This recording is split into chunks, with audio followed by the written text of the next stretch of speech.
India was known as the crown jewel colony of the British Empire, but exactly how were the British able to gain such a vast territory? That's what you're gonna find out in this video. Stay tuned.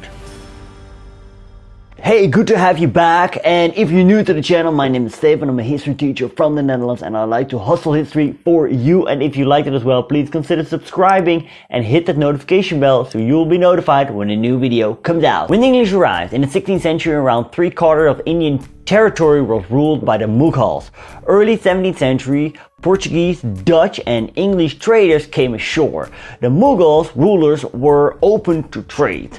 The Indians, they traded cotton, silk and other fabrics with the Europeans for gold, silver and porcelain. The English, they found the East India Company, the EIC, to make the trade effective, just like Dutch did with the VOC. I made a video about that, links are in the description. The English companies, they were merged together. The EIC was allowed to use force if necessary. The EIC aimed for trade monopoly, contrary to the Dutch and the Portuguese, who aimed for trade monopoly in a single product or in a small territory. The English, they aimed big. The English signed an agreement with the Mughal ruler Jahangir for their trade with the entire Mughal Empire. And with that, more and more trading posts were set up by the English. From there, they traded with Indian merchants known as Banias, and they gained large quantities of Indian fabric that was very in demand on the European market. The English did not ship all their fabrics to Europe, however. Much of it was traded for other luxury products elsewhere in Asia, or it was traded in Africa for slaves. The gold and silver which they paid the fabrics with was from their colonies in the Americas. So think of this. The Indian fabrics that connected 5 continents.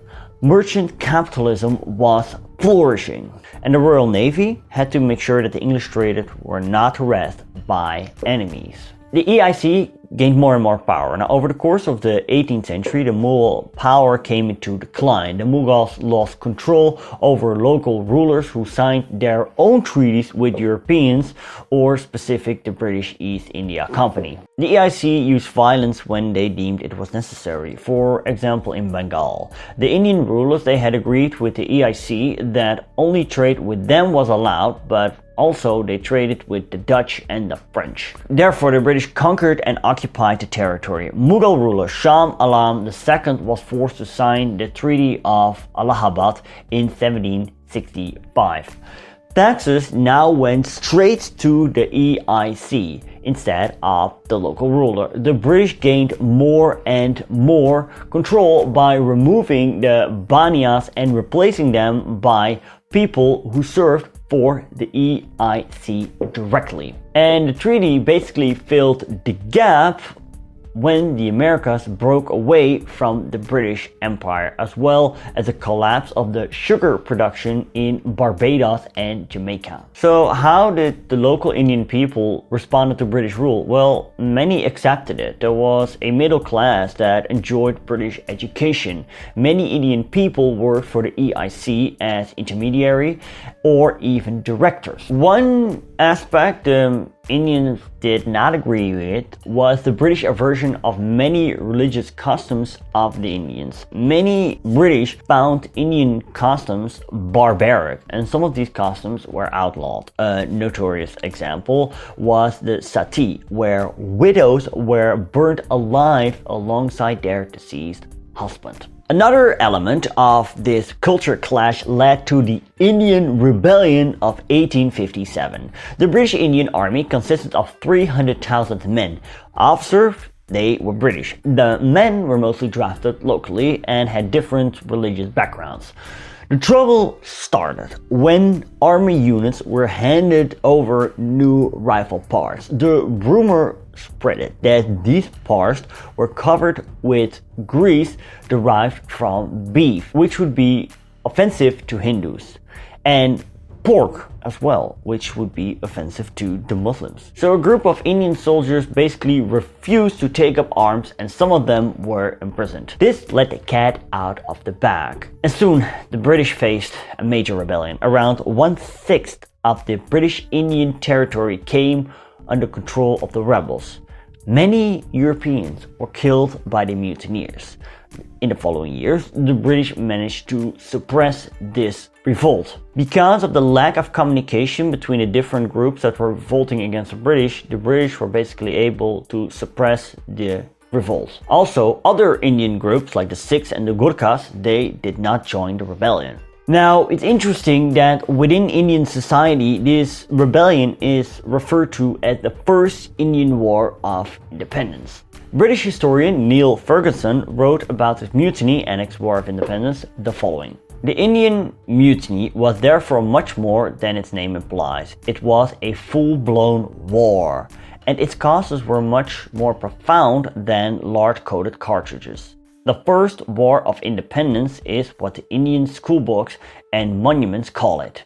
Yet, Indians fought on both sides and independence was not the issue. Now, interesting enough, I also looked at a book that was written by a British Indian historian, Shasha Tharoor, and he said, the revolt of 1857, called by many Indian historians the First War of Independence, but trivialized by the British themselves as the Sepoy Mutiny. The Crown took over the administration of this jewel in the Crown and Her British Majesty's vast empire, but it paid the company for her privilege, adding the handsome purchase price to the public debt of India by taxing the victims, the Indian people. And the objective remained the same, the greater good of Britain. The drained resources of India remained explicitly part of British policy. As a result of the uprising, the British reorganized their rule in India. The EIC was liquidated and India now became under direct rule of the British Crown.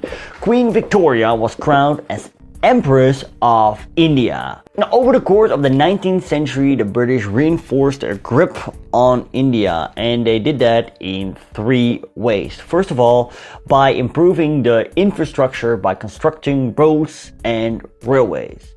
Second, steamships created a faster connection with the motherland. If something happened, London was now able to intervene quicker. Also, the Suez Canal made the journey from Britain to India shorter. And thirdly, by implementing the English language, education, and legislature in India. The Indian people, they grew more resentful towards the British, and high-educated Indians established the Indian National Congress in 1885. It would later develop into a political movement. From all provinces of India, attorneys, teachers, and merchants joined this movement. Thanks to my patrons you see on screen, and a special thanks to Henry Clarkson, Cooling Castleman, the President, Michael Nosek, and Wombat Cookie. If you want to support me, go to the link right here. If you'd like to know more about how a smaller European nation was able to control a vast territory in Asia, you can click right here to check out the video about Dutch rule in Indonesia. Thank you so much for watching. Do not forget to subscribe. See you later.